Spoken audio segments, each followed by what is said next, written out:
Ladies and gentlemen, on the takeoff roll, please welcome Lieutenant Evan Goss and Lieutenant Robert Dolan and your United States Navy's FA18 Super Hornet.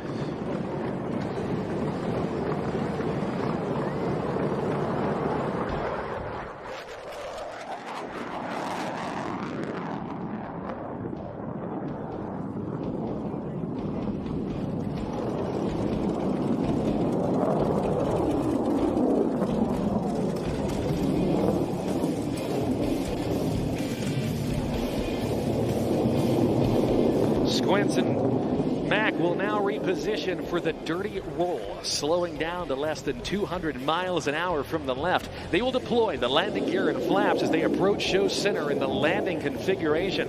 As they approach center point, they'll pitch up and roll the aircraft 360 degrees with the landing gear still extended.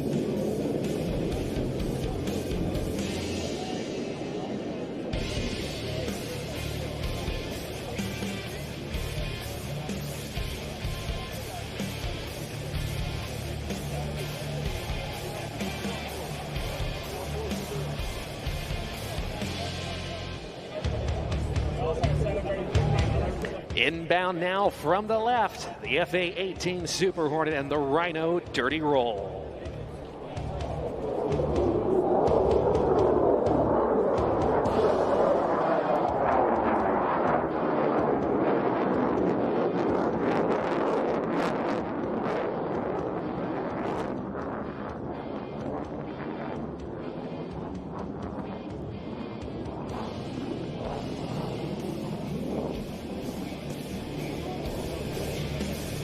After climbing through 4,000 feet, Lieutenant Goss and Lieutenant Dolan will perform a one-half cubinate maneuver, roll upright and demonstrate the Rhino's incredible pitch authority with a 60-degree nose-up maneuver.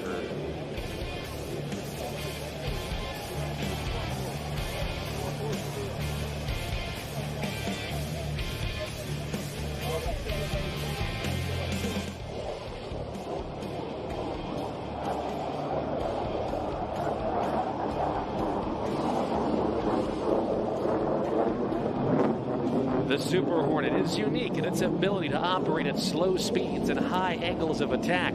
The flight control computers allow the aircraft to precisely position the aircraft when and where the aircrew wants it. Observe to the left as the aircraft rotates nearly 180 degrees while in a nearly flat attitude in this maneuver named the flat pirouette.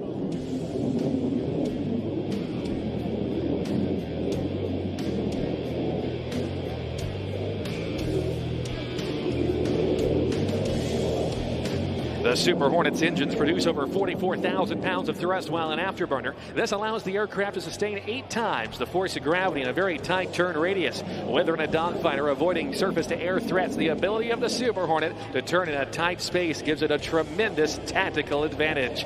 Inbound now from the left, it's the Rhino and the minimum radius turn.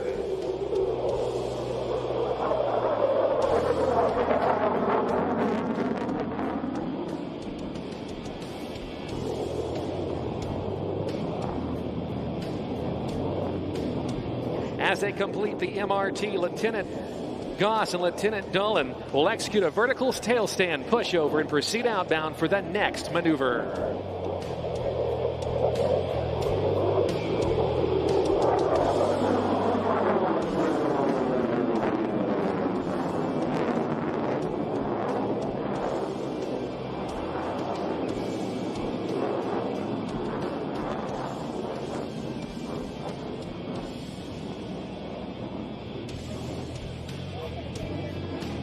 Lieutenant Goss and Lieutenant Dolan are now setting up for a high-speed pass. During this maneuver, the aircraft will approach speeds of nearly Mach 1 or the speed of sound. You may even notice a buildup of white vapor around the fuselage as they flirt with the sound barrier. As Squints and Mac pass show center, they'll be traveling at a speed of nearly 700 miles per hour.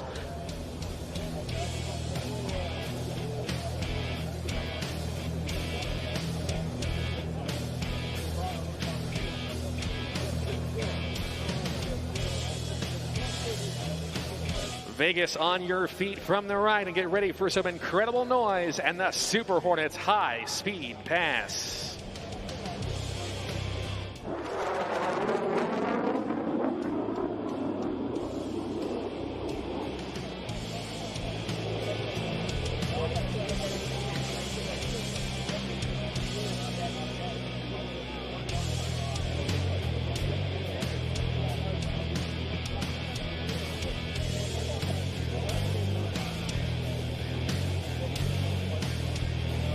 After the completion of the aileron roll, the crew is quickly performing a vertical reposition to bring the jet towards show center. Entering the maneuver at 350 knots, the air crew will pull the jet into the vertical and roll the canopy towards the crowd as they select full afterburner and enjoy a very comfortable -3G pushover as they perform the vertical pirouette.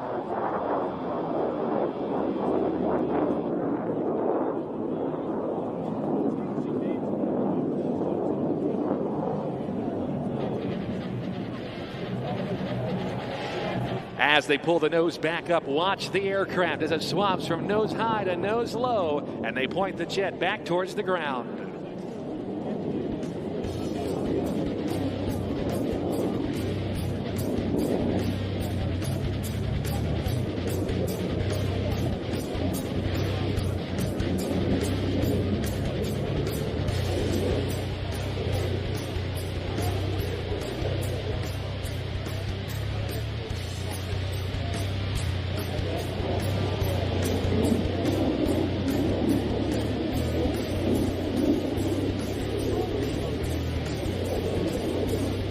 The air crew is now setting up for a maneuver known as the square loop. Selecting afterburner as the jet approaches show center, the crew will rapidly reposition the nose 4 times while flying a square path throughout the sky. Inbound now from the left, it's the Super Hornet and the square loop.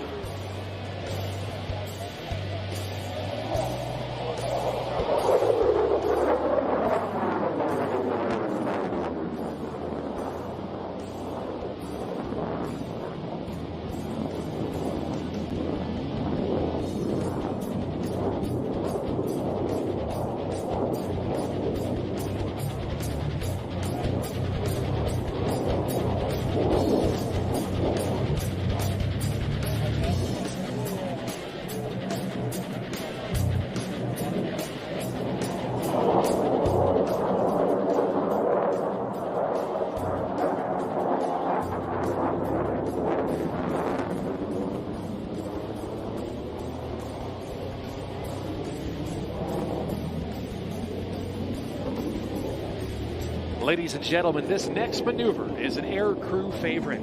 As the Rhino now approaches from the left, Lieutenant Goss and Lieutenant Nolan will accelerate the aircraft to 250 miles an hour at a height of just 500 feet above the ground. As they approach show center this time, they'll roll the aircraft inverted, reduce the power to idle, and hold a level attitude.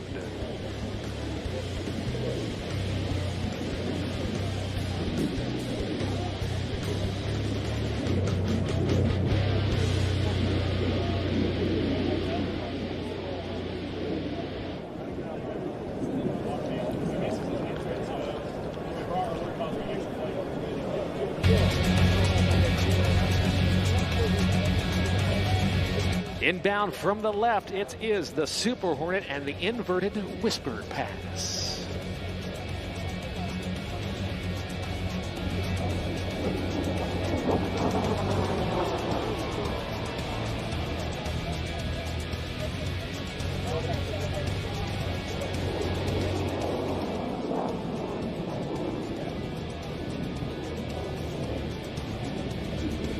Lieutenant Goss and Lieutenant Dolan are now setting up for a high alpha pass. This maneuver will showcase the incredible slow speed characteristics of the Super Hornet. In air-to-air combat, sometimes the aircraft that flies the slowest has the best tactical advantage. Few other aircraft in the world would maneuver at such slow speeds and nose-high attitudes. And with 2 flight control systems aiding the flight crew, the 40,000-pound FA18 Super Hornet remains completely controllable at less than 100 miles an hour. Squints and Mac will come through and demonstrate a high alpha or high angle of attack pass. And during this maneuver, they'll be flying at just over 115 miles an hour, holding a 25-degree nose-up position. Ladies and gentlemen, from your right, the high alpha pass.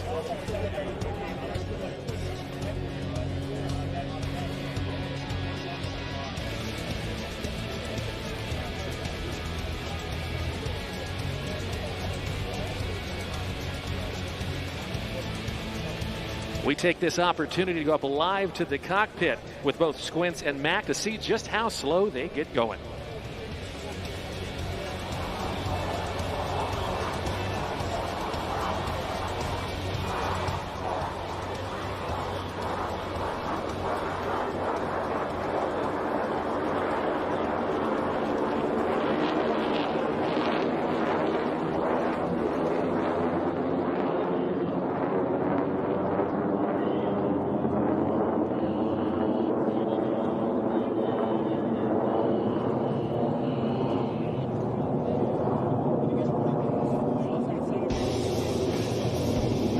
Lieutenant Goss and Lieutenant Dolan will exit the maneuver with a maximum muscle climb, and they will soon roll the jet and set up for the next maneuver. As the Rhino approaches from the left, the aircrew will now demonstrate the incredible pitch authority of the Super Hornet. And as they approach, they'll roll the aircraft 90 degrees, quickly pull away from the crowd, and showcase the ability of the aircraft to change direction very rapidly.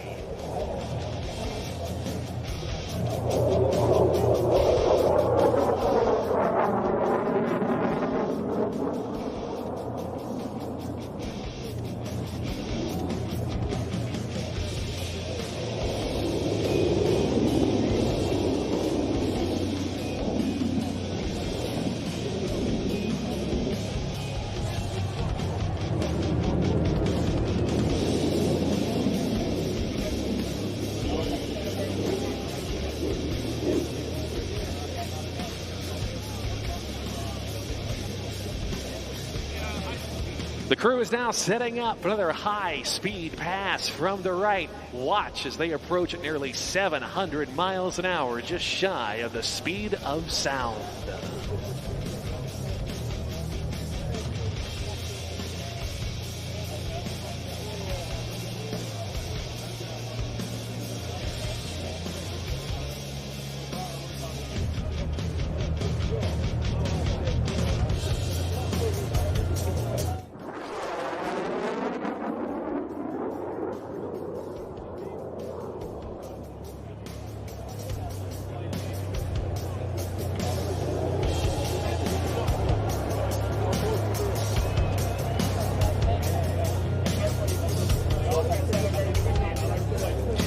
Ladies and gentlemen, the Super Hornet that you see here today is actually one used to train pilots at Strike Fighter Squadron 122, based at Naval Air Station Lemoore in California.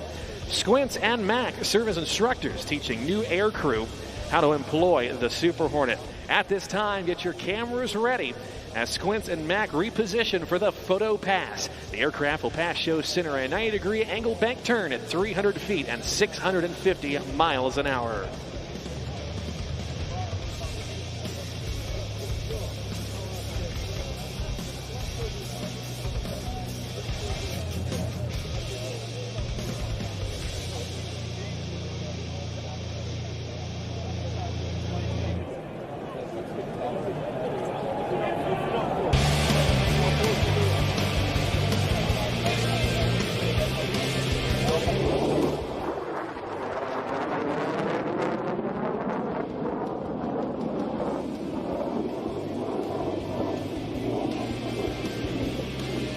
It takes many talented and dedicated young men and women to maintain, fix, and fly these aircraft. Please help us thank the entire Flying Eagles maintenance team and the maintenance personnel here at the show today.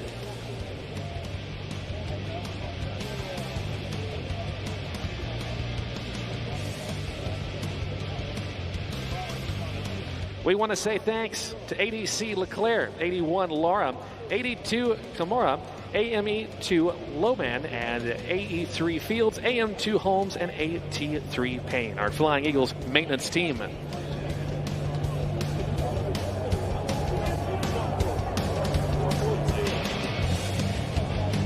And if you look out directly in front of us over the mountains, you'll see a lot of rocks.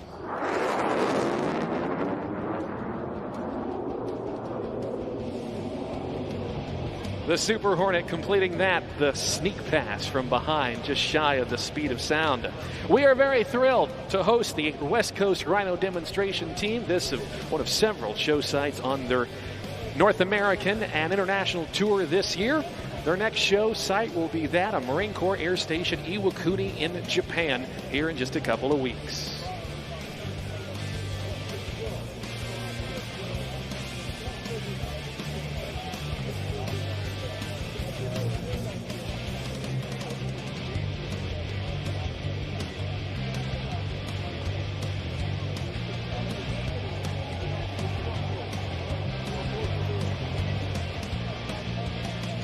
Setting up now, here's the carrier brake.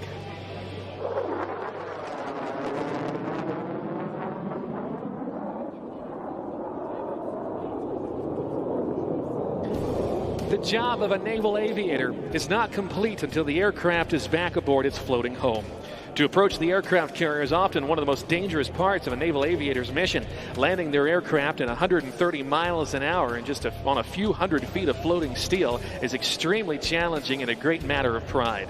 At 500 feet, like we've seen just a couple of moments ago, the pilot will overfly the ship and execute a 180-degree reversal turn, allowing the aircraft to bleed airspeed and quickly extend the landing gear, flaps, and the tail hook. This method allows aircraft to quickly be sequenced into the downwind for landing. Even though aircraft carriers are some 1,100 feet long, they appear from the air as small as a postage stamp, and in order to land at an area 1/10 the size of a normal runway, carrier aviators must touch down between 4 wires stretched across the deck of the ship. In order to accomplish this, they use an optical landing system known as the ball, and during the final approaches of the approach, the landing system officers, or paddles, work together as a team to get the aircraft safely on deck.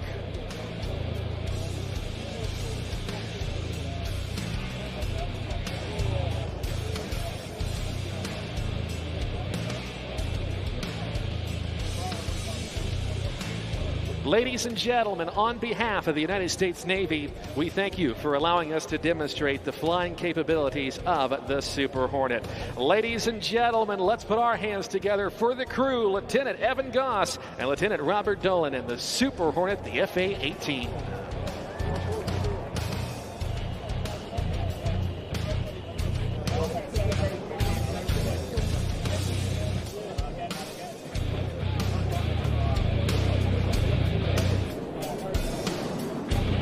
Nothing better than having one of the Navy's top guns of naval aviation represented here at the 2025 Aviation Nation Air Show. Hey, we want to extend a very big hello to all of you down at the Air Show Network VIP experience, including our friends at the Flightline Club and also our premium box seats.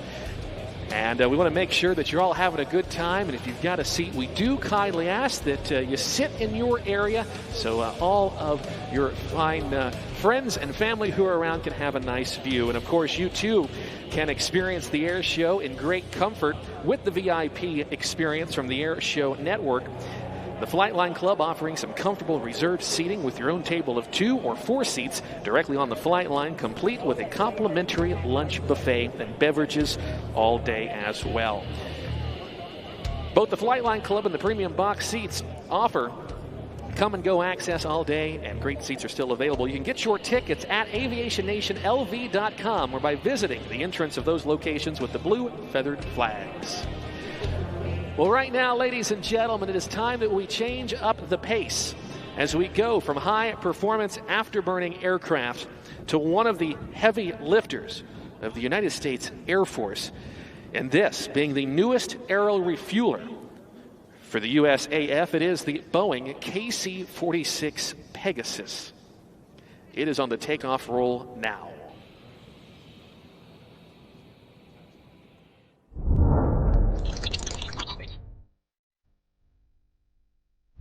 Growing up in Arlington with the Air Force Memorial being right there, it's my roots, and that's where I come from. And to now have a role in the Thunderbirds and the high bomb burst is really incredible. When I was applying for the Air Force Academy, I had a really difficult time of kind of like digging deep and finding that inspiration. So my mom actually, when I was writing my letter to the Academy, like, hey, why you should accept me, and she actually chucked me in the car and she drove me over to the Air Force Memorial and she kicked me out the curb and she said, call me when you're done. And she left me there. So I know kidding, drawing my inspiration, as cheesy as it is, for joining the Air Force and getting into the Air Force Academy from the United States Air Force Memorial there in Arlington, right next to the Pentagon. And so for me, I grabbed my inspiration from that, and now as a Thunderbird, that is like a tool that I use to inspire others. So it's been a really cool story for me to see that come full circle. And as the lead solo, those jets go up and they do that incredible bomb burst maneuver. There's a jet that comes straight up through the middle with the smoke on and does a spiral, and so and I get to do that. So historically, that's something that Diamond gets to do, but as a solo, I get to be a little part of that maneuver, and that's really special for me. I love that one a lot. The KC-46 can deliver fuel through its refueling boom as well as its drogue system and wing refueling pods, typically used for naval aircraft. The first KC-46 was delivered to the U.S. Air Force in 2019, and the aircraft today joins us from the 56th Air Refueling Squadron, based at Altus Air Force Base in Oklahoma.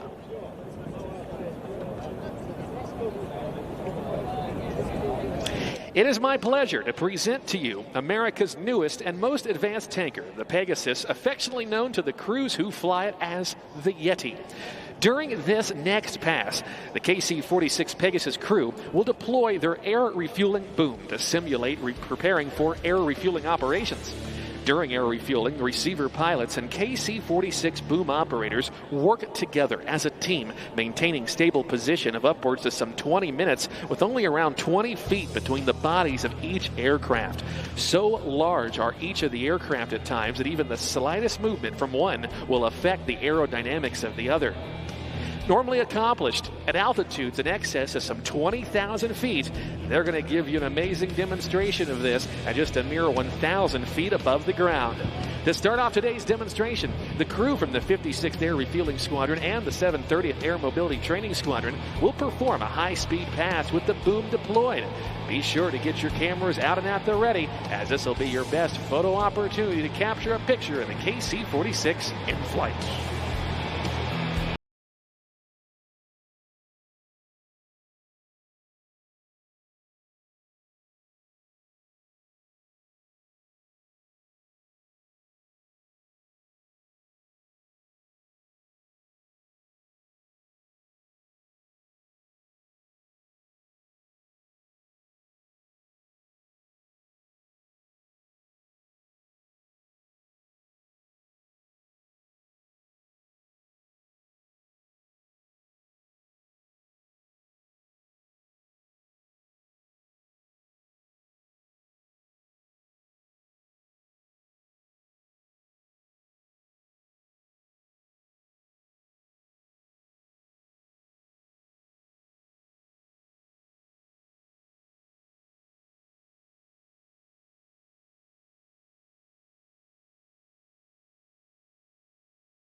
The crew flying for you today are the pilots Major Gary Soa, Major Jeff Holschler, and Major Matt Schaefer.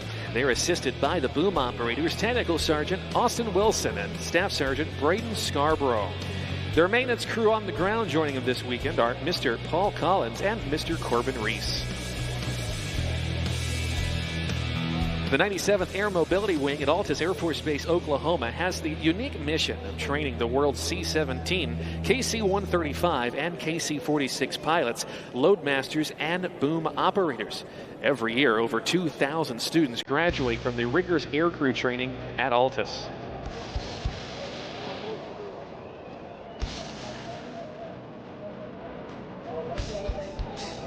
"2025 is the inaugural year for the Air Force's KC-46 demonstration team, this being the aircraft's second performance thus far after debuting this season at Barksdale Air Force Base in Louisiana just this past weekend.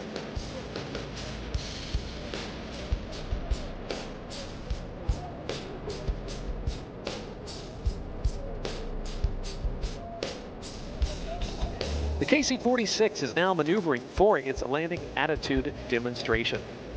The Air Force took its first delivery of the KC-46 back in 2019 and now has around 80 airframes in service.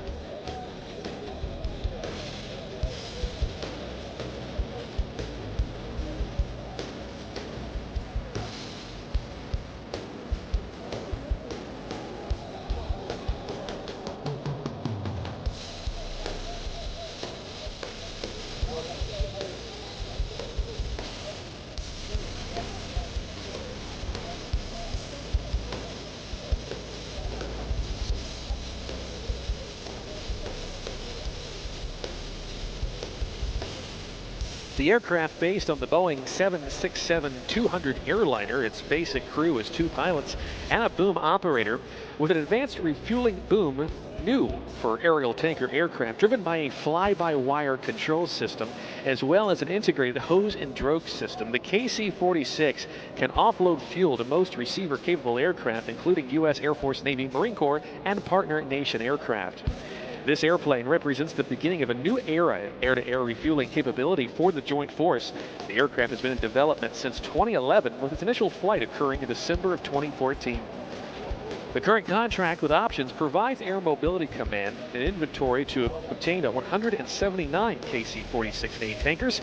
The first Pegasus was delivered to McConnell Air Force Base in Kansas in January of 2019.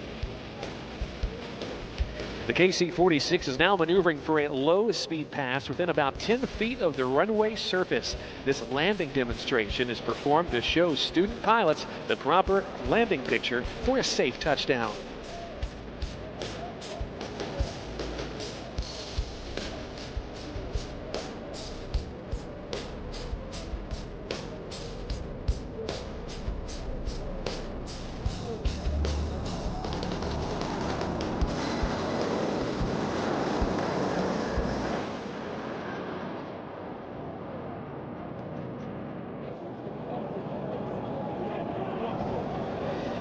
This behemoth aircraft has a fuel capacity of 212,000 pounds of fuel, or about 31,000 gallons, in which it can carry over 7,000 miles unrefueled.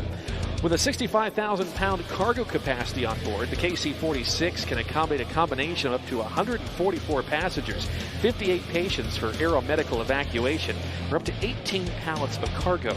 Boasting a wingspan of 156 feet 1 inch, she can reach weights of 415,000 pounds. It is equipped with two Pratt & Whitney turbofan engines. They produce about 62,000 pounds of thrust each and can carry the Pegasus to top speeds of 570 miles an hour and upwards of some 40,000 feet.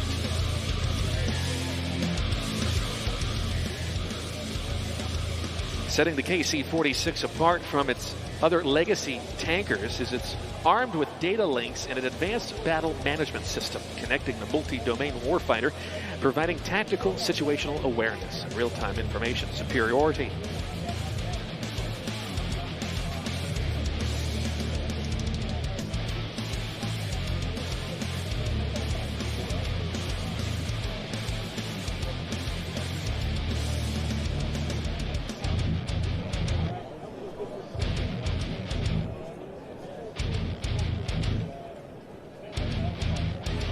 Unlike conventional tankers, like the KC-135 Stratotanker and the now retired KC-10 Extender, it was previously where boom operators would lay on his or her stomach on a pod located at the rear of the aircraft and actually fly using a series of hand controls that boom into the receiving portion of the receiver aircraft. Today, the KC-46 is equipped with what's known as a remote vision system, or RVS, allowing boom operators to perform refueling from a console screen located inside the aircraft. Its fly-by-wire boom design delivers up to 1,200 gallons of gas per minute, and aside from the U.S. Air Force, Japan serves as the first and only international customer of the aircraft, with interest gaining from additional allies.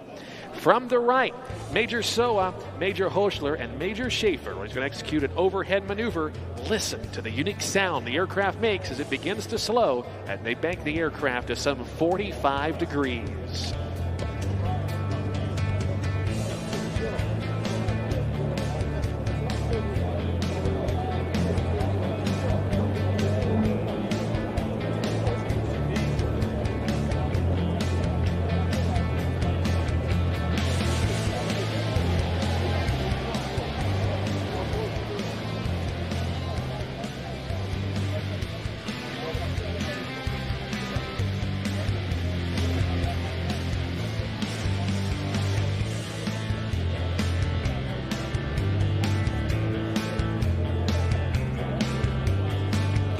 Major Soa, Major Hochler, and Major Schaefer are now slowing the Pegasus to prepare for a final approach to full stop landing. With a full crew brief alongside Technical Sergeant Wilson and Staff Sergeant Scarborough, they prepare the aircraft for landing.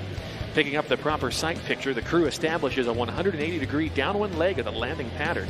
as they prepare for the base leg 90 degrees from final approach. Once established, the aircraft will approach at its final approach speed of approximately 140 knots, or about 160 miles an hour. Watch behind us as the landing gear and the flaps extend as they approach from the right.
All of the maneuvers that you have seen here today are examples of those flown by our operational air crews on a regular basis, as they provide highly responsive and flexible air refueling capability for America.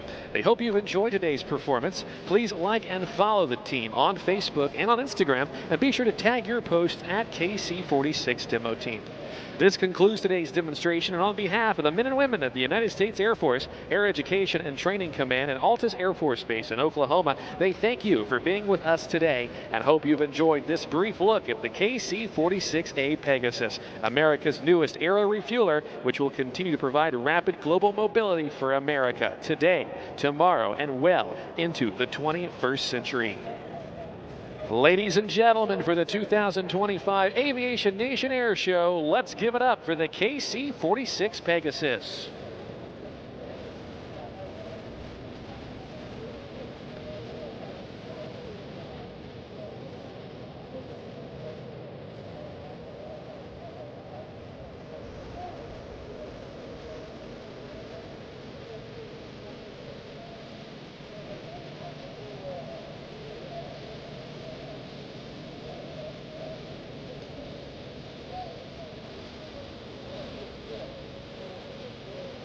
Well, right now, ladies and gentlemen, as our aerial action continues here at Aviation Nation 2025, it is time that we prepare to launch members of our combined arms demonstration. They are on the takeoff roll now.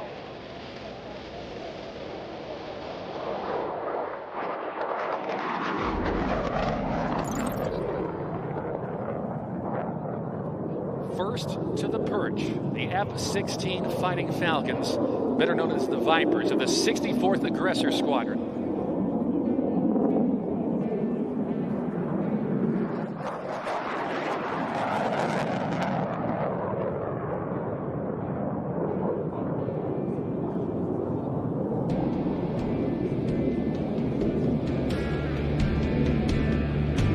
They are followed by the F-16 Fighting Falcons and the 422 Test and Evaluation Squadron.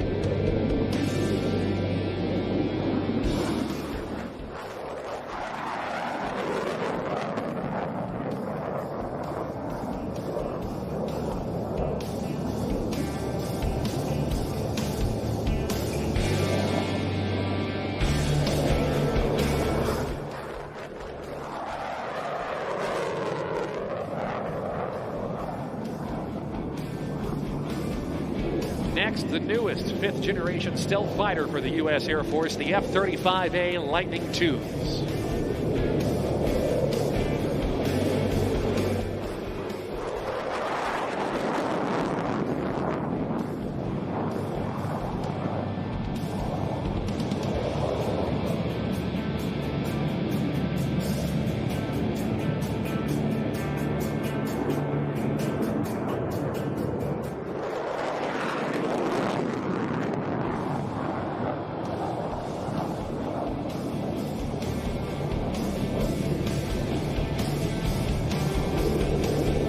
Also from the 422 Test and Evaluation Squadron, the F-15E Strike Eagles.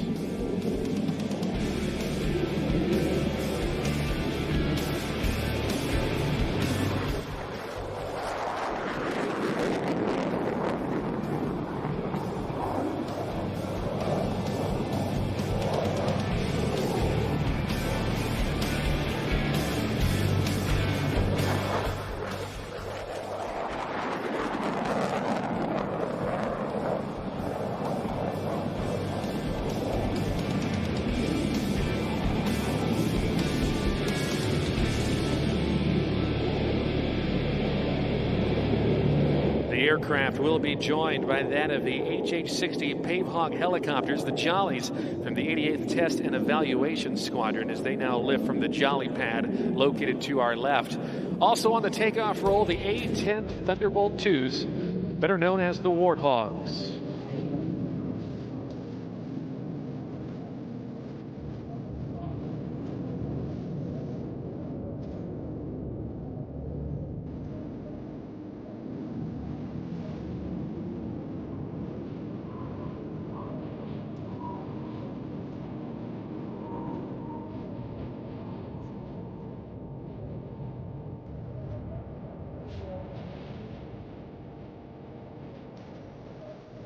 As our aircraft now make their way to their designated holding points, our combined arms demonstration will take place in a couple of minutes from now. Right now, as we get our CAD players up to altitude, I'd like to tell you a little bit about the rest of our day and what's coming up next here on the flying display here at our Saturday edition of Aviation Nation 2025. In just a few moments, we're going to be welcoming to our show Stephen Covington, flying a monster biplane that you will certainly want to see up close and personal as he tears up the sky for us. We'll get the chance to see our combined air power demonstration. That'll be kicking off at about 1:15 here this afternoon before we turn things over to Bill Stein and the Zivco Edge 540. Following that, at 2:10, we'll see the U.S. Air Force's F-22 Raptor demonstration team and our U.S. Air Force Heritage Flight. Vicki Benzing is here.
Super excited to see that documentary on Netflix. What a great look behind the scenes.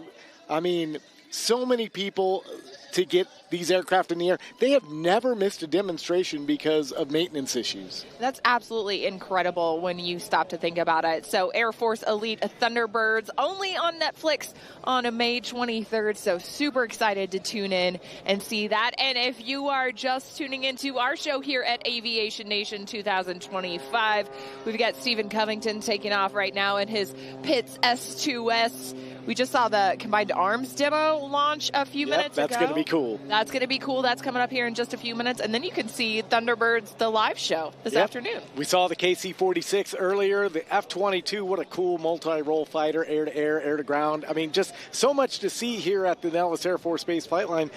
But I hear we have another special guest. Absolutely. So when you talk about Nellis Air Force Base, you got to talk about Las Vegas, Nevada. I've been told it's Nevada, so we're going to go with that. But you might not know that right up the road here in Indian Springs is another Air Force Base, Creech Air Force Base. And right now we're happy to be joined by Colonel Nicholas Peterson. He is the commander of the 432nd Wing out there at Creech Air Force Base. Sir, thank you so much for stopping by. Happy to be here. Happy to, what a beautiful day for an air show. It's great to see our amazing aircraft being displayed by some really, really highly proficient aircrew.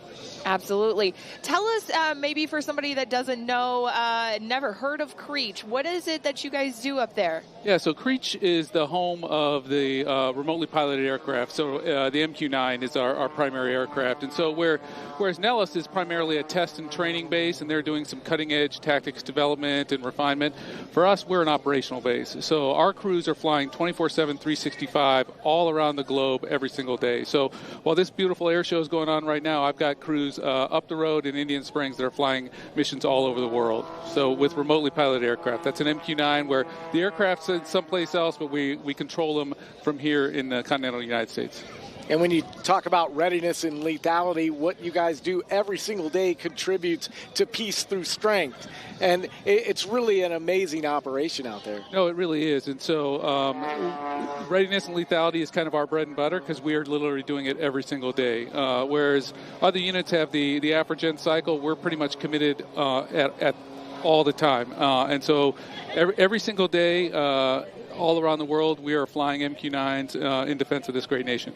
And we've got an MQ-9 just right over here for people to stop by and check out. And I hear you guys also brought a simulator a little bit further down the ramp that people can stop by and actually test to see if they could fly an MQ-9. My track record, just for public edification, is not very good in the simulators. It's not. No, so we were able to bring a static aircraft down here. We've got some of our air crew standing in front of that and talking to the public about the capabilities of the aircraft. But then our maintainers brought one of the simulators down as well. So in both situations, you're able to talk to actual airmen that are either maintaining the aircraft or who actually fly it. So it's a great opportunity to kind of showcase what we do because kind of like you said, we're kind of like a hidden gem just up the road in Indian Springs. And I was shocked talking to your public affairs officer, Captain Wade. He kind of gave us the expanse of your operation. It's not small out there. You have a lot of people. No, we're a little over 4,000 airmen at the base and in the wing. And so, like I said, a 24/7, 365 operation means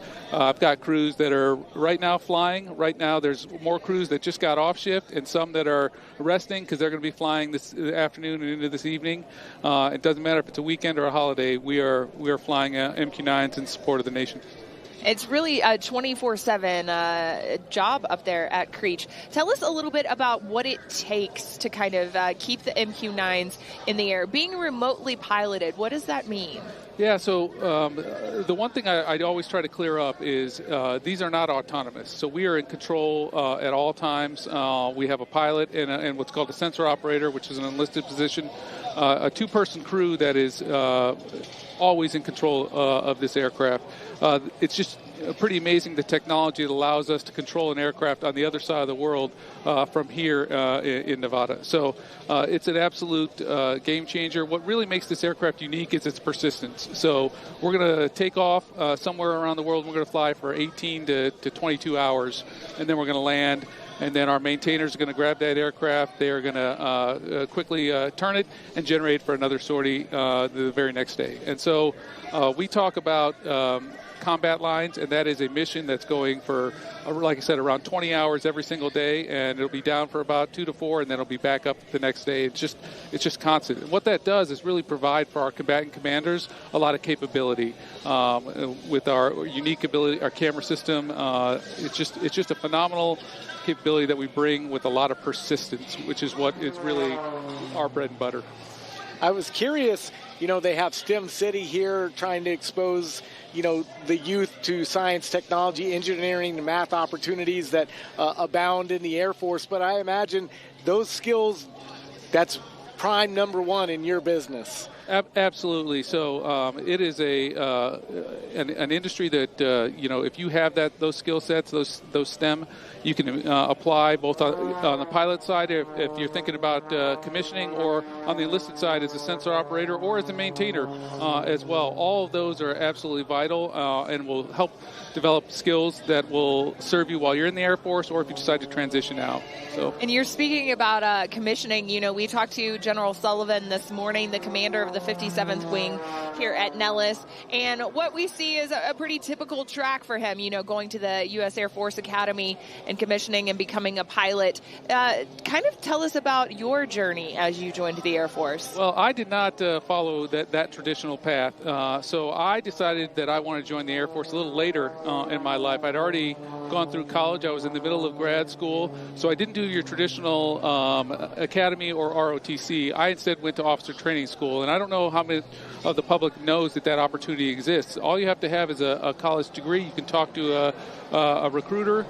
They have specific officer recruiters, and for me, it was one of those things. I was kind of stagnating. I didn't know what I wanted to do with my life, and I thought, okay, here's something that I could do for 4, maybe 6 years, and will give me some amazing experiences to meet some incredible people.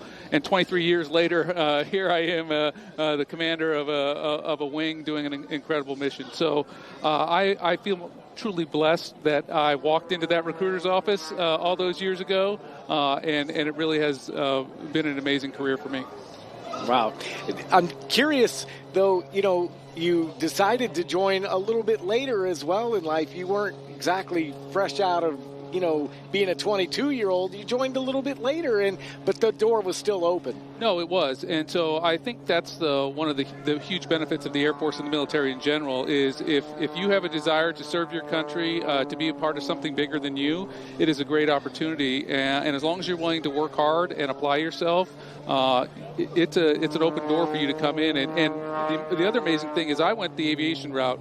I originally started off in B-1 bombers, but then I jumped over to the remotely piloted aircraft pretty early in my career. But they have all kinds of careers out there. It doesn't matter what you want to do, whether you want to be an engineer, whether you want to be a maintenance officer, whether you want to work as a civil engineer or as in aviation. You can do pretty much anything you want in the military. So I highly encourage folks, especially if you're kind of don't know what you want to do with your life, try out the military, or at least have a talk with the recruiter, because I think you'd be surprised in some of the different career that you can accomplish in the military. And I see the patch on your sleeve, a U.S. Air Force Weapons School graduate. Obviously, that's a big deal around here. It is. And I'm just curious, 50 years of red flags, how many red flags have you participated in? So I have personally flown in 2, but my units have been in the last 6. So I have been down, even though I did not jump in a cockpit and actually fly in the mission, I've been down to watch them for the last, basically every red flag for the last 2 years since I've been in command. So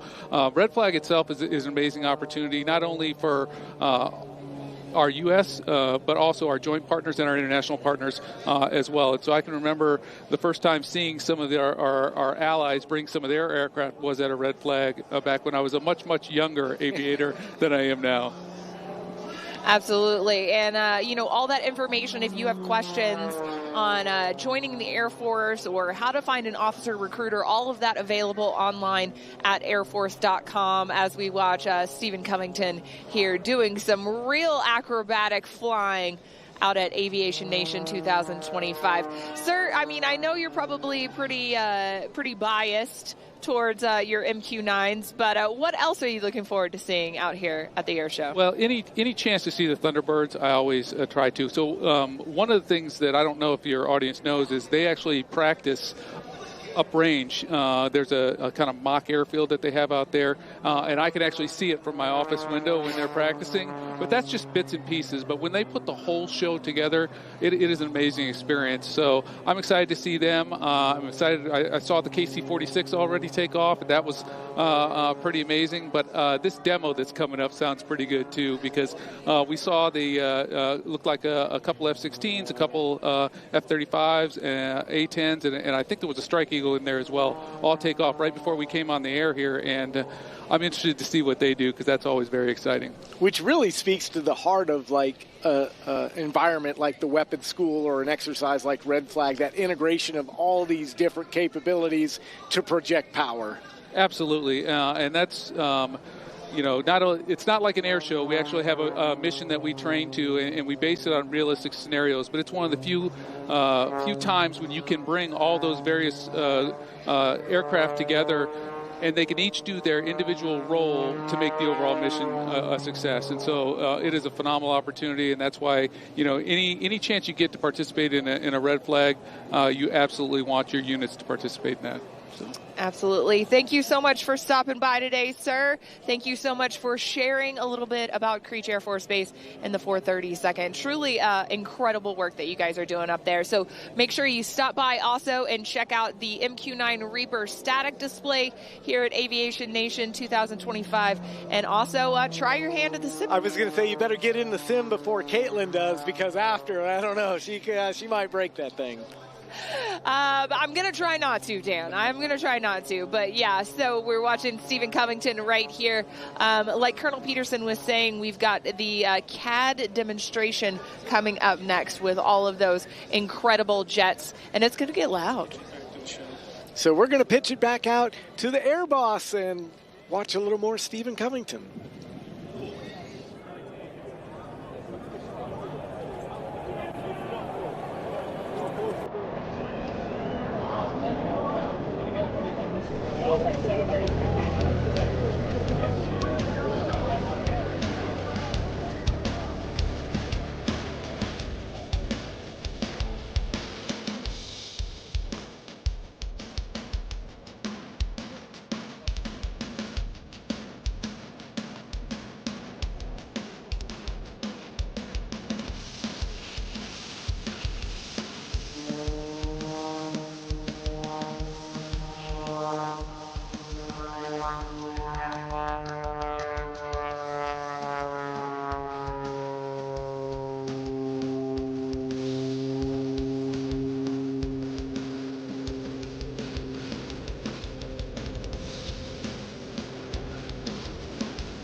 now, here's what's going to happen.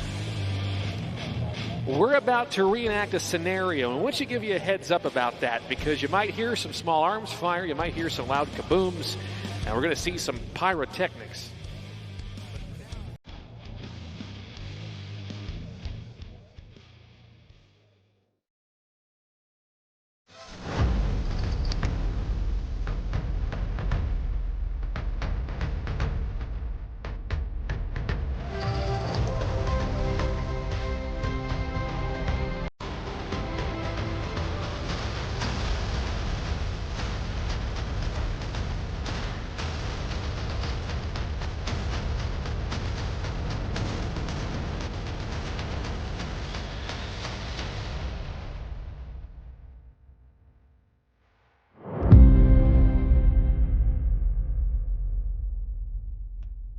This following demonstration will highlight U.S. Air Force combat air power capabilities, utilizing 6 aircraft types flown by 17 Air Force combat aviators from 5 Nellis Air Force Base squadrons. Over the next several minutes, you'll get an inside look into the combat mission sets of Nellis Air Force Base. America's airmen train daily to hone these associated tactics and capabilities in the skies above Nevada, using the elite Nevada Test and Training Range north of Las Vegas. On display today will be the F-35 Lightning IIs, F-16 Fighting Falcons, F-15 Strike Eagles, A-10 Warthogs, and an F-22 Raptor from the 422 Test and Evaluation Squadron, F-16s from the 64th Aggressor Squadron, HH-60 Search and Rescue Helicopters, and para-rescue men from the 88th Test and Evaluation Squadron, accompanied by Joint Terminal Attack Controllers from the 422 Test and Eval Squadron. We ask now for your full attention as the combat scenario plays out on the ground in front of you and in the sky above.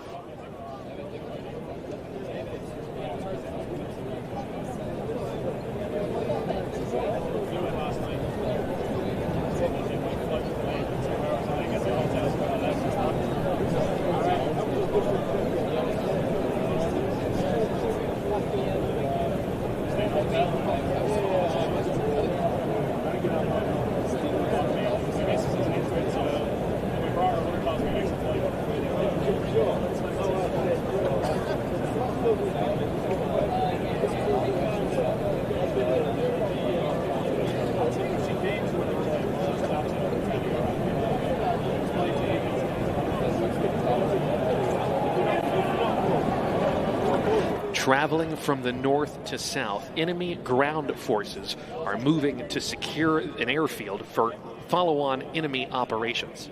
Without established air superiority and ground air and close air support, friendly forces are challenged by these enemy forces from the ground to the east and from the skies above. As they maneuver, the friendly ground forces are met with heavy enemy fire, and they take on multiple friendly casualties. The Air Force Tactical Control Party Joint Terminal Attack Controller, or JTAC, embedded within the friendly ground forces, reports the team is taking heavy fire and is requiring an immediate exfil of their wounded teammates. The JTAC calls upon para-rescue airmen, or PJs, who are trained to rescue and retrieve downed pilots and injured personnel.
Runway is clear.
These Air Force para-rescue men, also known as PJs, are the only DoD elite combat forces specially organized, trained, and equipped and postured to conduct full-spectrum personnel recovery, or PR, to include both conventional and unconventional combat rescue operations.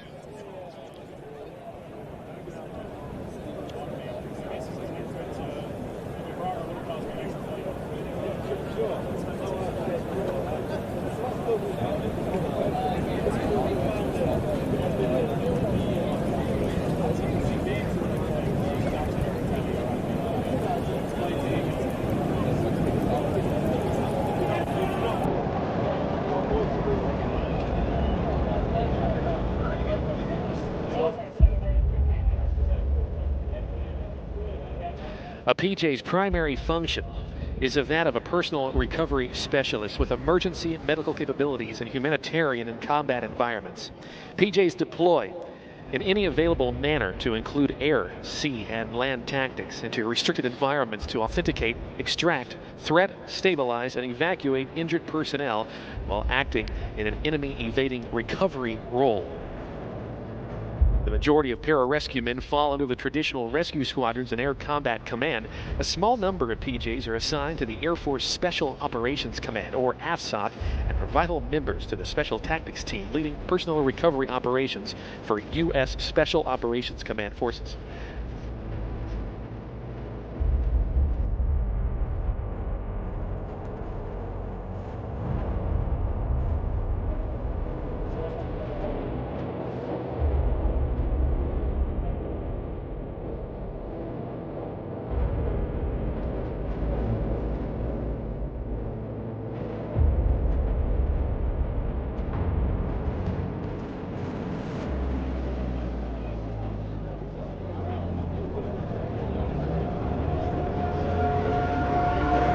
Our 6 PJs now work their way in to their landing zone to help treat our simulated wounded individuals.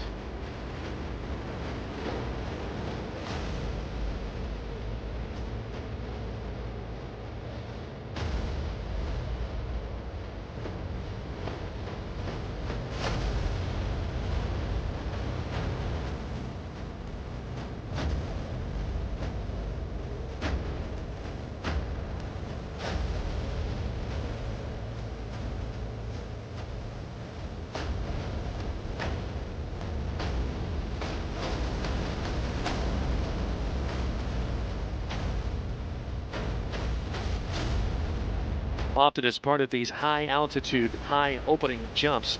At such altitudes, jumpers often use supplemental oxygen, flying packs that can be in excess of some 120 pounds in weight. Their weapons, communication, and equipment sustainment gear also on board. Once on the ground, they are prepared to conduct the mission needed in order to treat the wounded individuals.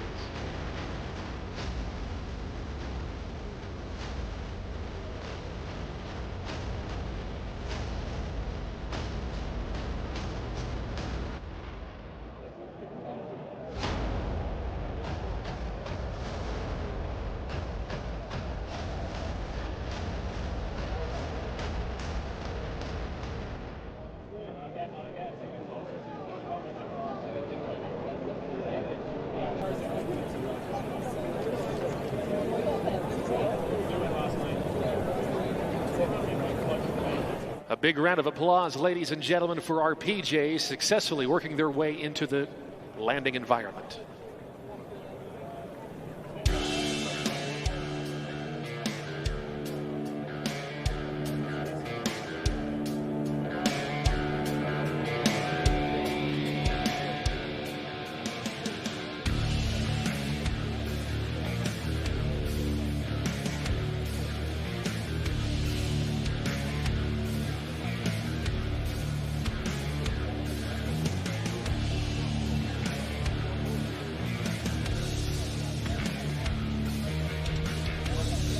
High overhead, enemy aggression is inbound.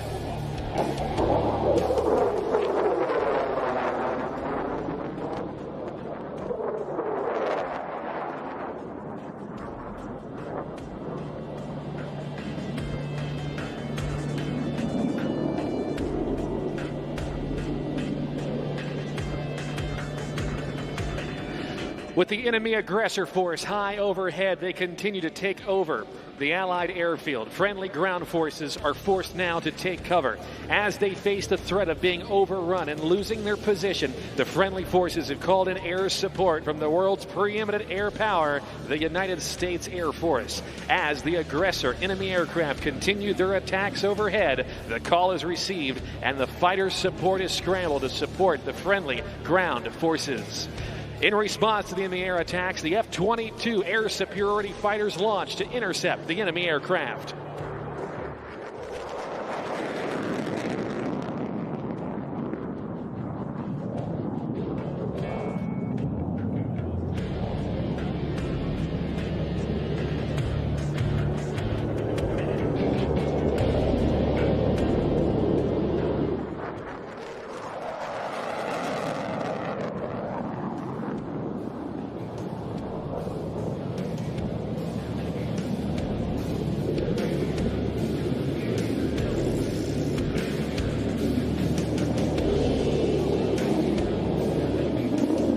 The F-22, a fifth-generation air combat fighter, flies to intercept the enemy aggressor aircraft as they now seek to chase off or engage and intercept and neutralize these aggressors. As you'll witness in this next pass, the pilot's air-to-air combat skills will be put to the test as the two Raptors engage the two enemy fighters before your very eyes. Utilizing superior aircraft performance and unmatched pilot training, the adversaries are no match for the U.S. Air Force's F-22 Raptors.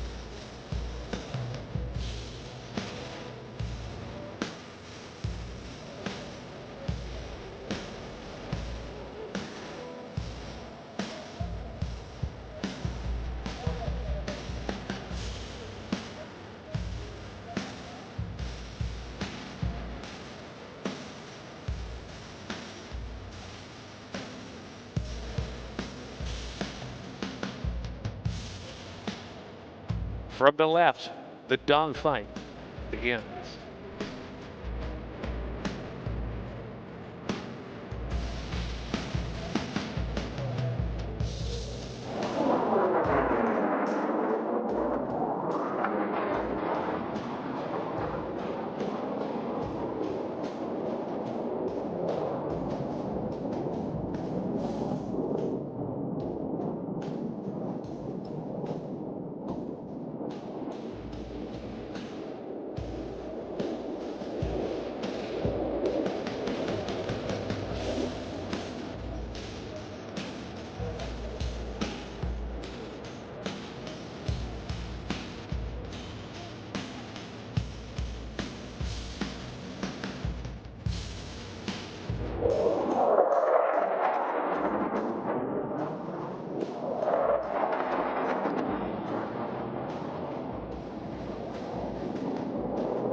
Response has successfully neutralized the enemy aircraft, and they've achieved their goal, air superiority. With this established, the friendly forces now enjoy freedom of movement throughout the skies. However, the tactical situation on the ground is still challenging as the enemy continues to engage friendly troops to the east side of the airfield. The Air Force Tactical Control Party Joint Terminal Attack Controller, JTAC, will utilize Air Force interdiction and close air support aircraft to neutralize those enemy ground forces and turn the tide of the battle. The JTAC works with the ground forces commander to understand the tactical battle situation and then communicates with the supporting aircraft to utilize their sensors and weapons to protect friendly forces, as well as find, fix, and engage enemy combatants and their equipment. We watch now as the battle unfolds. All players, this is Jedi. Checking the sequence.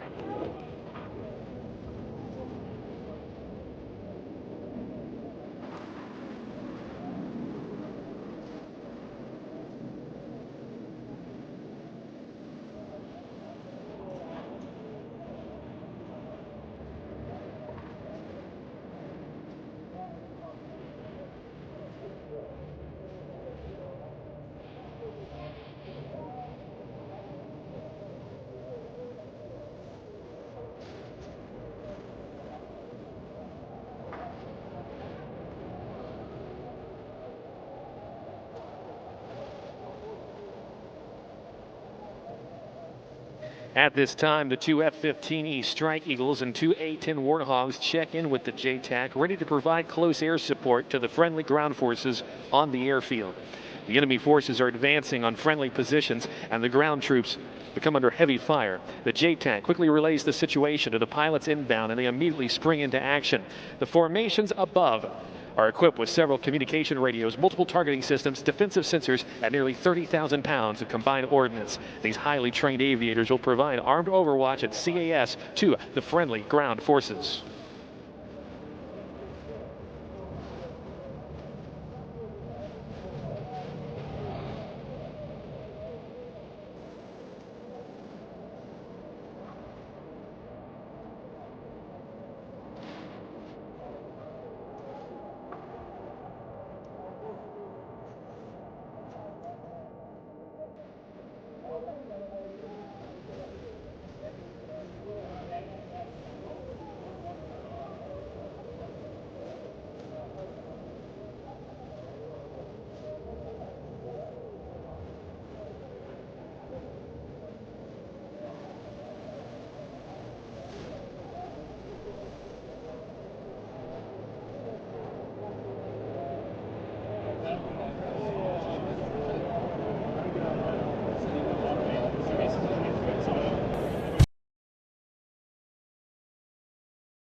One of my favorite parts after we had taxied and we're at the end of the runway is when Thunderbird 1 says, "Burners now," and that's how you know, like, it's about to go down. And you just feel the jet starting to accelerate and just go down the runway, and I just kept on probably yelling in my pilot's ear, like, oh my gosh, we're going, and just probably saying like, wow, because then I saw the ground immediately start getting smaller and smaller. And the first maneuver that we did, because I was in a practice show as my fan flight, was the loop on takeoff, and that felt insane to feel that force on me right away as the first maneuver it was awesome. It was a roller coaster, but better, because then I don't get a stomach dropping feeling afterwards. flying is what everybody sees, is the flying, the jets, the tight blue suits. But I would say that's actually second to my favorite part of being a Thunderbird. My favorite part is the people. It's the team. Our teammates, we have such a unique bond because we spend so much time together. I mean, 270 days on the road. You overcome all these challenges and you gain all these memories together that I don't believe you'll get in any other unit.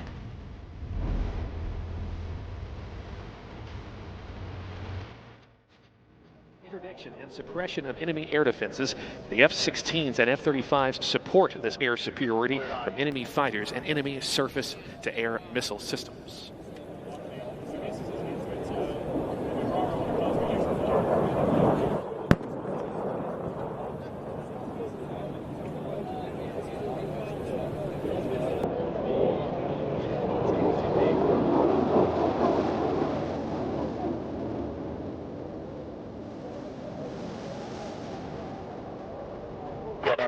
On the A-10's last attack, the enemy ground forces attempted to engage the low-flying A-10 with a surface-to-air missile. The A-10 defended against the missile and departed the threat area unfazed. It is now up to the F-16s and F-35s to find, fix, and neutralize the enemy missile launcher before it can fire again.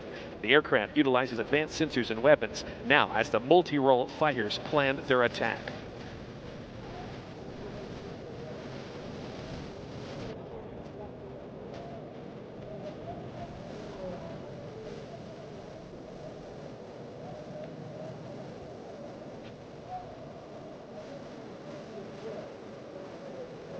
Locating the enemy missile systems, the F-16s and F-35s will execute a coordinated attack using bombs to engage the enemy missile system, missile launcher, and associated equipment.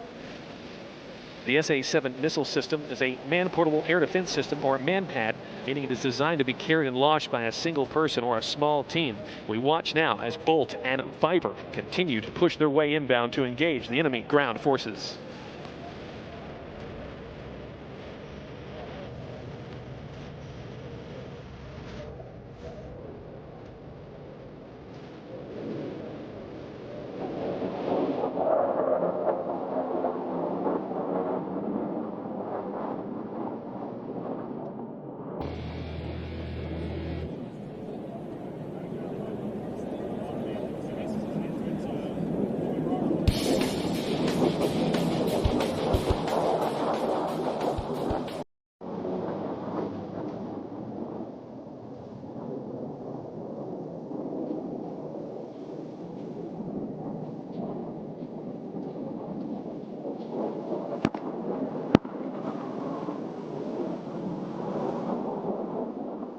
The coordinated attack is effective, and the enemy missile launchers are struck, but some systems remain. The F-35 and F-16 sensors detect another SAM system and set up for a re-attack. Despite having established air superiority, Air Force aircraft must always remain vigilant to enemy fighter aircraft intercepts, potentially making their way inbound.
Continuing to support that of the friendly forces on the ground.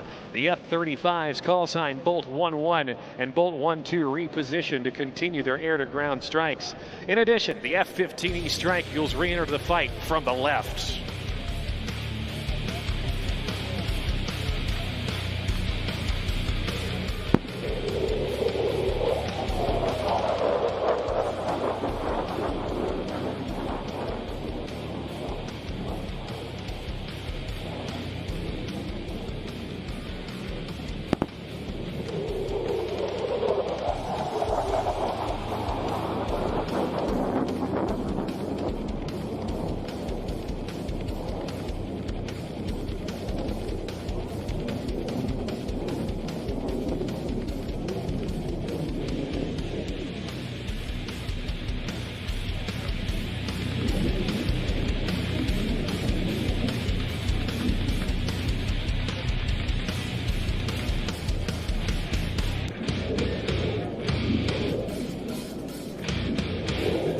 Friendly ground forces continue to take on enemy fire. They call the JTAC for additional support as the F-35s prepare for a show of force.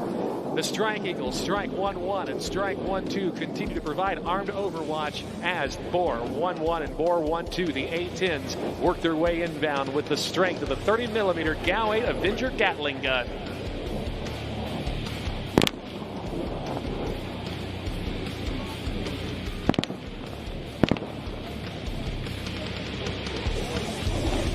Enemy forces are neutralized. Forward, strike flight, good hit, good hit.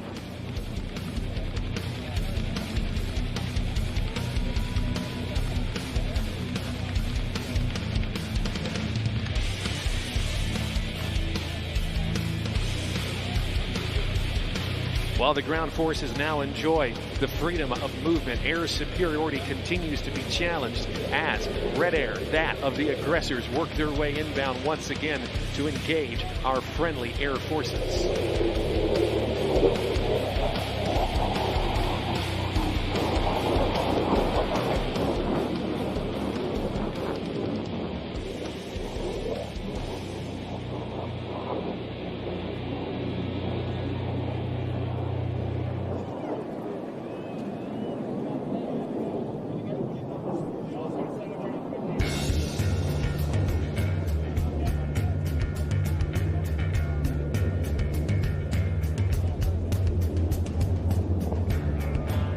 To the right, the PJs have established the wounded in action, but the casualties need to be evacuated to a higher level of medical care. In this simulated battle, the JTAC requests rescue HH-60 helicopters and escorting fighter aircraft to facilitate the medical evacuation of the wounded personnel.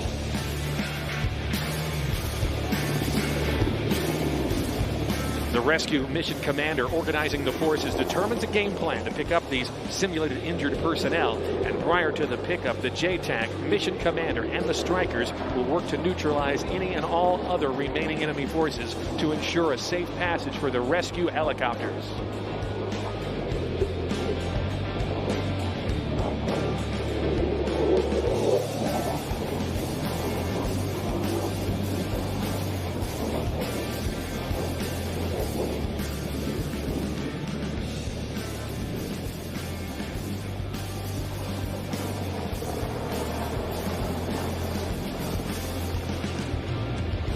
Escorted overhead by the A-10s and F-15Es, the rescue helicopters ingress to the casualty pickup point.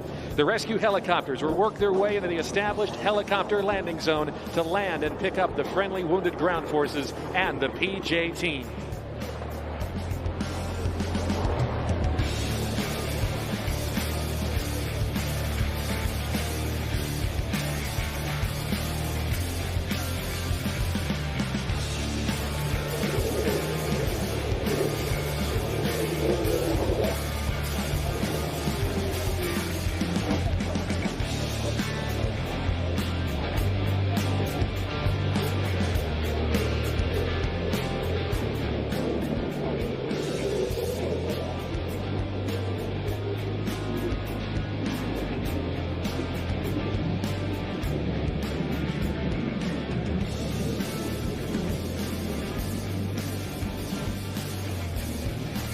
With the PJs and the injured safely inside the HH-60 helicopter and all members are safe, the HH-60 crew will make a call to the rescue mission package and they egress the area with the fighters continuing their escort above.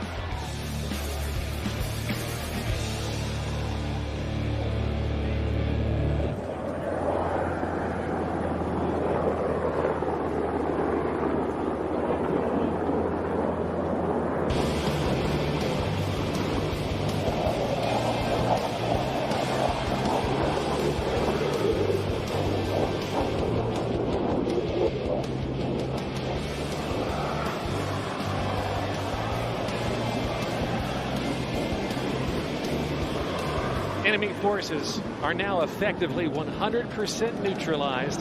The HH-60s and the PJ team can now enjoy freedom of movement over the airfield. Ladies and gentlemen, let's put our hands together for our Air Force combat airmen.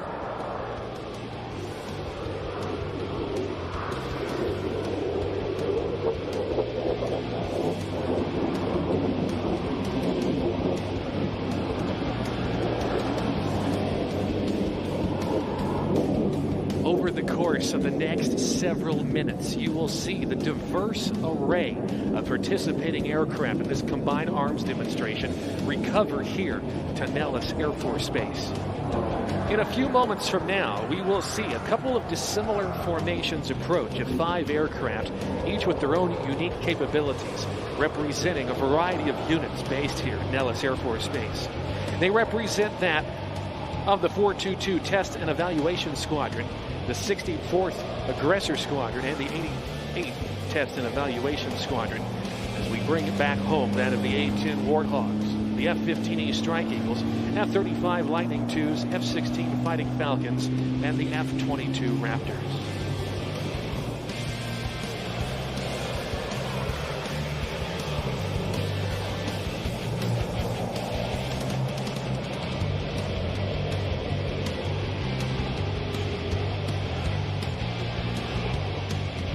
None of what you have seen here today would be possible without the support and the partnership of this community and its citizens. These are just some of the normal operations that occur every day right here in your own backyard at Nellis Air Force Base and in the Nevada Test and Training Range, the world's premier proving ground for air, space, and cyberspace lethality, where the mission is to develop airmen advanced warfighter capabilities through testing, training, and tactics development to dominate the multi-domain fight.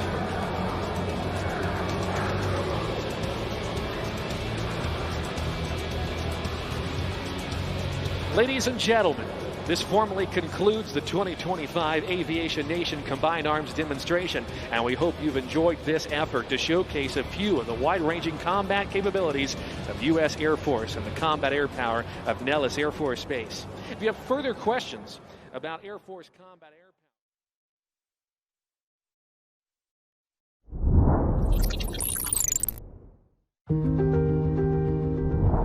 So I would say it happened for me, one of my first shows as number 7, walking into our ops briefing room building, and there was a gentleman, a police officer. He was kind of supplement security team to help with just air show security that weekend. And he was kind of guarding the door, just kind of doing his patrol. And, you know, it was the morning, so I had a coffee in my hand. I was like, well, I'll just stop by, say hi, a couple minutes. Like, that's, in fact, why we're there, is just to, like, you know, integrate, immerse ourselves, meet with the locals. So we were having a chat and talking about it. And he's like, hey, we're super excited Thunderbirds are here. Like, really looking forward to air show. And, you know, the conversation started off, like, very just superficial, top level, like weather, how long are you guys in town for, where's your next show? But then just, you know, a couple minutes, 5-10 minutes later, we started talking. I was like, hey, do you have any family coming out? Because I was like, I'd love to, like, give you guys some tickets if you want to have them come out to the show. And he was like, actually, like, my wife and little kid. And I was like, oh, sweet, kid, like, automatic, cool. Hey, here's some pins and stickers. So I reached in my show fly bag, gave him the pins, and then, you know, nice greeting, said goodbye, and then went up to the briefing room to get ready for the day. Didn't really think much of it, like, other than, hey, that was a cool conversation with the police officer, and then went on with my day. Fast forward now to Sunday at the air show. I'm in the autograph line, signing brochures, and all of a sudden, like, the adults kind of, the sea of adults parts, and there's a little guy standing there, and I noticed he has a Thunderbird pin. And I was like, no way. And then there's a lady standing behind him, and she's like, Flash, this is Timmy, because the gentleman I was talking to, a police officer, he had mentioned his son's name was Timmy, and he had the Thunderbird pin that I gave his dad. And so I was like, cool. I just like Heisman to everybody else. I was like, Timmy, come here, buddy. So I kneeled down, gave him a high five, asked him how his day was doing, how he liked the show. And then I was like, hey, do you have a brochure? Would you like me to sign it? And so I signed that. I think I signed a hat for him too. And we were just chatting it up, kind of just the world stopped because I was like, oh, dude, this is the kid's or the guy's son that I was talking to, and I was like, sweet, definitely just want to dedicate some time to him. So we had a nice interaction, said hi to mom, and then they disappeared into the sea of crowd, kept signing autographs and brochures, and that was what I thought was the end of it. Well, now as we are the next day getting ready to depart, leaving McCord, I see his dad. I was like, hey, sir. I was like, good to see you. I was like, yeah, I ran into your son Timmy, and there's something different about him, and he was very just kind of somber, but not in like a bad way. He was like, Lieutenant Colonel White, I just want to talk to you for a sec. I was like, yeah, what's up, buddy? He's like, I just want you to know that like that was amazing what you did yesterday. I was like, what do you mean? He's like, oh, you just took the time to talk to my son, Timmy. I was like, oh, that's why we're here. Recruit, retain, inspire. That's what it's about. And he's like, no. He's like, you don't understand. He's like, my son. He's like, he's on the spectrum. He just loves Air Force jets, anything fast. And he's like, the fact that you took the time just to like kneel down, spend some time, acknowledge him. He's like, he hasn't stopped talking about that interaction. I was like, fantastic. I was like, that's super humbling to hear. I was like, thank you so much. He's like, no, honestly, he's like, I want you to have this. And he hands me his knife that he has had ever since like day one on the workforce. I was like, sir, absolutely, I cannot do this. He's like, Flash, he's like, you took care of the most important thing to me in my life. He's like, this is the least I can do to say thank you. And so he handed me that knife, and I forever have it. It's sitting on my pedestal in my wardrobe on the shelf there, and that's what I look at every time I'm going in to like get dressed for work, just as a reminder like that's why we do this, is to have impact like that. Something as it's going on, it maybe seemed like a 10-minute conversation, a quick 5-minute conversation with a little kiddo, but it's much more than that. It's a lasting impact. It's inspiring, and that's why we're doing what we do.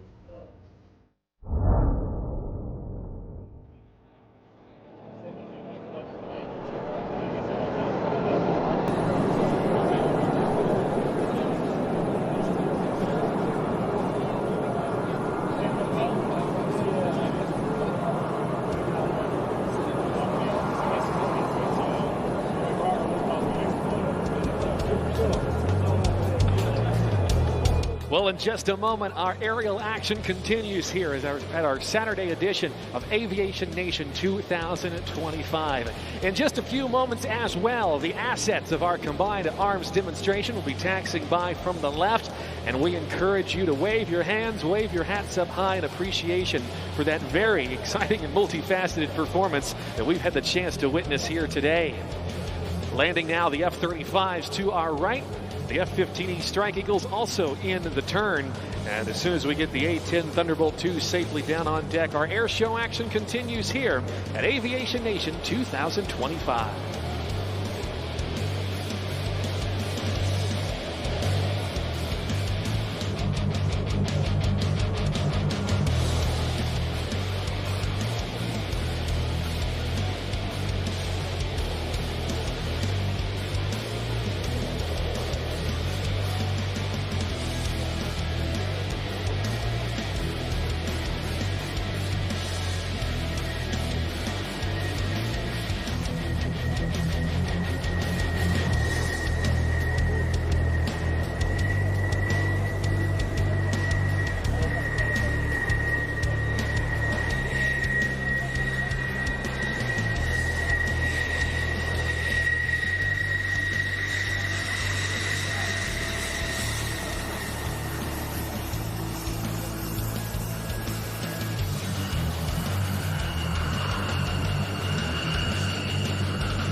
And while many of the fixed-winged aircraft get a lot of the popularity and the cred, we want to certainly provide a very big round of applause for our PJs. They're on board the H-860s, inbound from the right, the Jollies.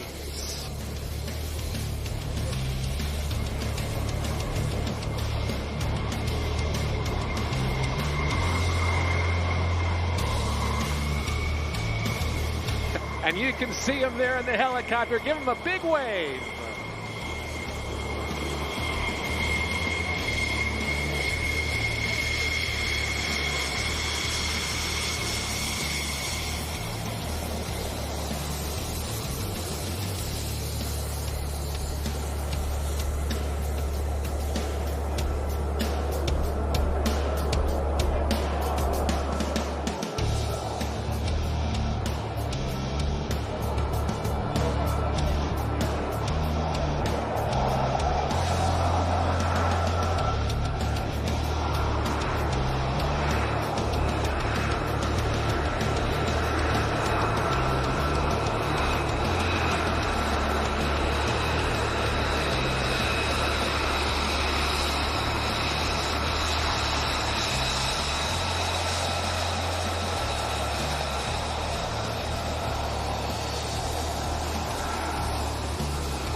Well, our air show action continues in the skies over Nellis for Aviation Nation 2025 as we bring to you next one of the best air show pilots this world has to offer. And his name is Bill Stein. He's climbing now, a guy who's got over 5,000 hours of aerobatic and formation time and is regarded as one of the finest air show entertainers in the world. Bill Stein began flying aerobatics when he was just a student pilot and has been dedicated to perfecting his skills ever since. He's been performing on the air show circuit for more than 30 years and even flew on tour with the famed Red Baron Pizza Squadron. Today, he's going to be ringing it out as we see a display of high-energy, bone-crushing aerobatics. Bill Stein, the recipient of the ICAS Sword of Excellence, and most recently, in December of 2021, was the recipient of the coveted Art Show Memorial Showmanship Award.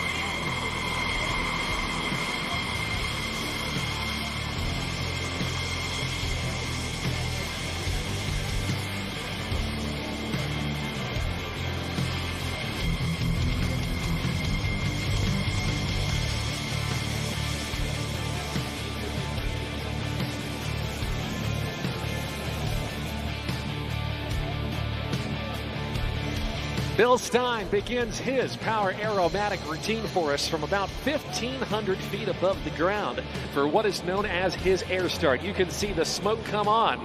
This in the American-made superplane, the Zivco Edge 540. Ladies and gentlemen, look high and overhead and ensure those tray tables and seat belts are in the upright and locked position. Here's Bill Stein.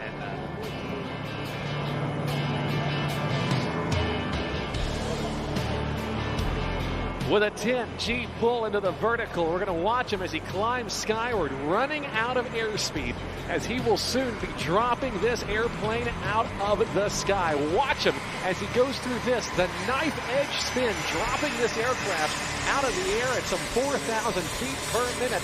That airplane no longer flying, but falling with style, as he now reconnects with the air with a series of high-performance aileron rolls to get things going.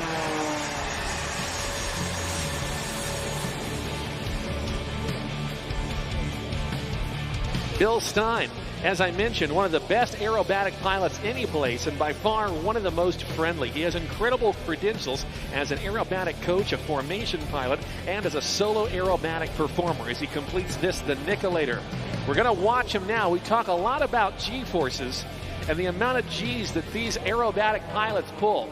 During Bill Stein's routine, he will experience about 12 times the force of gravity positive as he now goes up and over the top. Watch for the tumbles. There's one, there's two, holding it to the inverted for a maneuver he likes to call the Chandalanche, named in remembrance of Shandy Clanton, a great aerobatic pilot. We talk about those G-forces, 12 times the force of gravity. If you're a 200-pound person like I am, you'd then weigh 2,400 pounds in that cockpit. These Zivco Edge 540s built for one purpose and one purpose only, and it's the type of high-energy aerobatic flying that we are seeing right now. This aircraft capable of a roll rate of over 400 degrees a second. Bill's passion for precision flying is evident in every single maneuver that he performs. Bill Stein practices and flies nearly each and every day to keep his skills razor sharp, and you can see why as he now climbs into the vertical as he goes through this spiraling tower maneuver, hanging it on that Hartzell propeller, throwing it to a vertical rotation, going into an upright flat spin, and dropping back down once again. Let's give it up for Bill Stein in the spiraling tower.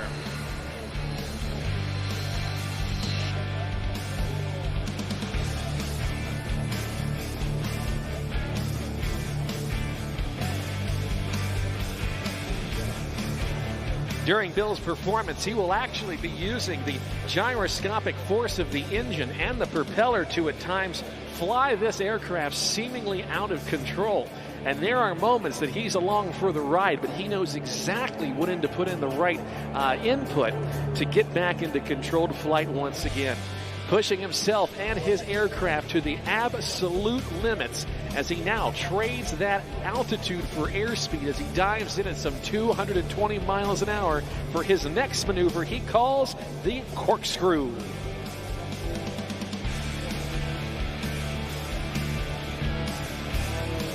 Watch him as he rolls the aircraft. There's forward stick, forward rudder, and around he goes.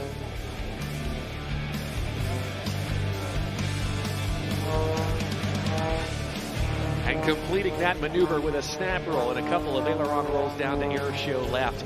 Now, as you've noticed, Bill Stein has a very special chroma flare paint job on this airplane, and it actually allows it to change color. You'll see some purple and some green and some yellow and some orange and blue. And it all depends on how the light approaches the aircraft. It's not a cheap paint job, that's for sure. He is now off to the left, high and overhead as he sets up for a Bill Stein original maneuver sequence. He likes to call them the dinks, and even though at relatively slow speed flight, this Edge 540 remains remarkably maneuverable. Watch him now as he prepares to endo-tumble this thing. 3, 2, 1, and around we go. And he will continue the dinks sequence down the line. Again, showcasing the incredible slow speed performance of one of the most sought after aerobatic monoplanes. Up and over the top into a looping maneuver now as he goes through the smallest inside loop we have seen throughout the day. A very impressive maneuver indeed. Let's give it up for Bill Stein.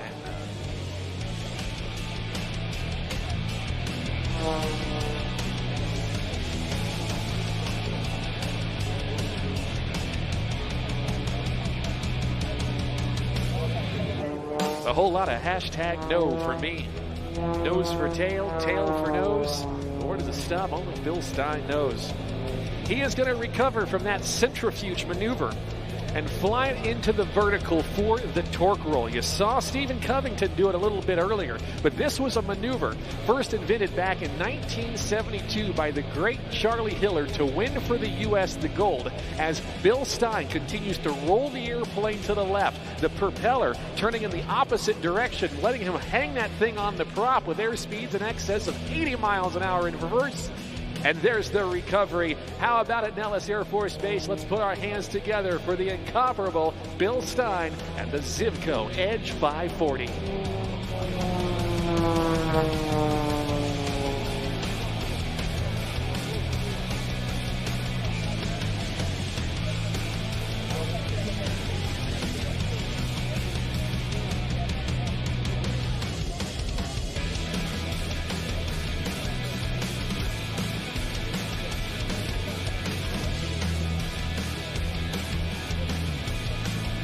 completing the necktie vertical maneuver. As he now dives in, there's 200, 210, 220 miles an hour as he rolls the aircraft all the way around. Watch for this, the quadruple avalanche. Watch as he eases the stick back into his lap. There's about 7 times the force of gravity as he now goes up and over the top as he performs not 1, but 2, 3, and 4 rapid snap rolls for this, the quadruple avalanche maneuver.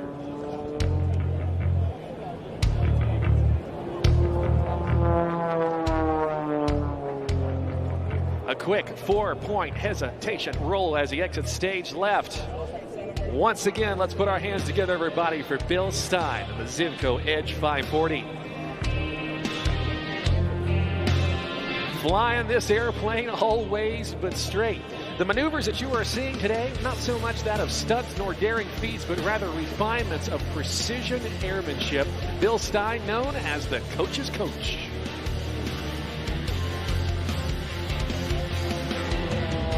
On the 45 now, rolling left, yawing right as he goes woo-wee for a maneuver he calls the woo-wee tumble. Bill says stolen from the master himself, a man who said a whole lot of woo-wees over the years, aptly named. This guy, Bill Stein, a legend in our air show business. He's the 2016 recipient of the International Council of Air Show Sword of Excellence, the highest honor given within our air show business. In 2015, he was inducted into the ICAS Air Show Hall of Fame for his contributions as a pilot with the world-famous Red Baron Pizza Squadron. And in 2021, at our ICAS convention here in Las Vegas, was the newest recipient of the Art Scholl Memorial Showmanship Award. Coming down the line now, an inverted flight, holding on by just his seat belts and shoulder harnesses, a 5-point harness, keeping him firmly into the seat as he now works his way up and over for one of his closing maneuvers as part of today's sequence. Taking advantage today of the gusts, the wind that we have, particularly up at altitude, Bill Stein is going to be setting up momentarily for a tribute, and we'll be telling you more about that as he continues to work his way to the center of our aerobatic box for that. I want you to watch him. This is his salute to the mighty AV-8B Harrier II of the United States Marine Corps, a jet that's going to retire here in the next couple of months. But watch him as he slows the airplane down to park, putting on the pause button, turning this airplane into a helicopter. Take a look at that. 0 airspeed indicated right there. Just the power of the engine, the propeller, and the skill of Bill Stein keeping him in one spot in the sky.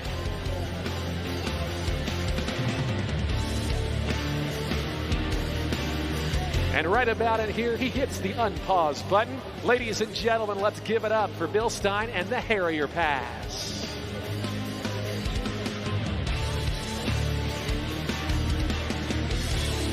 He wants to thank his sponsors. They are Lycon Aircraft Engines, CJ Aviation, Champion Aerospace, Hartzell Propeller, Goodyear Aviation, Softy Emergency Parachutes, B&C Specialty Products, Spot GPS Systems, and Two Bro Aviation.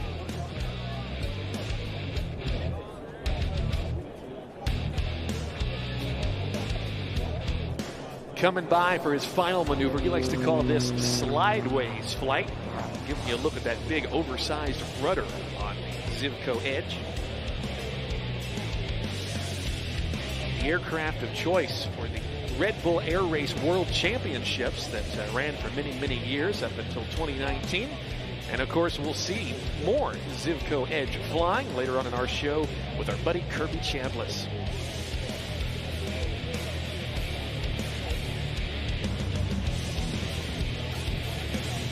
He has been cleared to land. How about one final round of applause there, ladies and gentlemen, for Mr. Bill Stein and the Zivco Edge 540.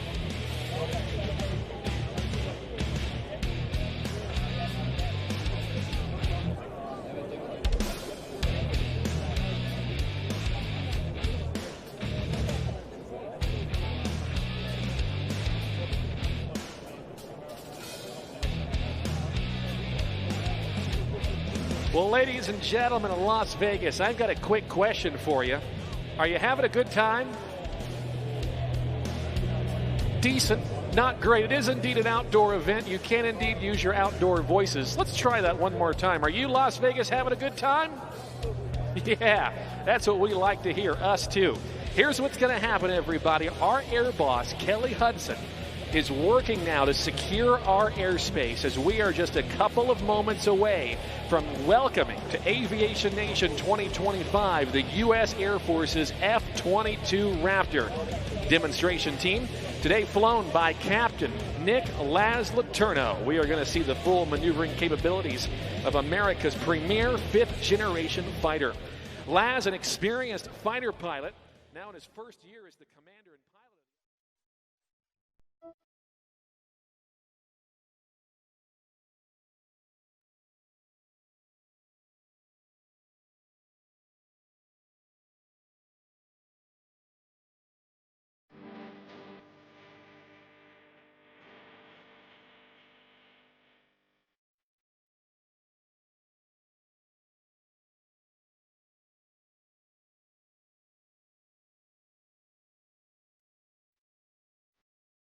In 2005, with only a limited number of them produced, making it a rare and powerful asset to our United States Air Force.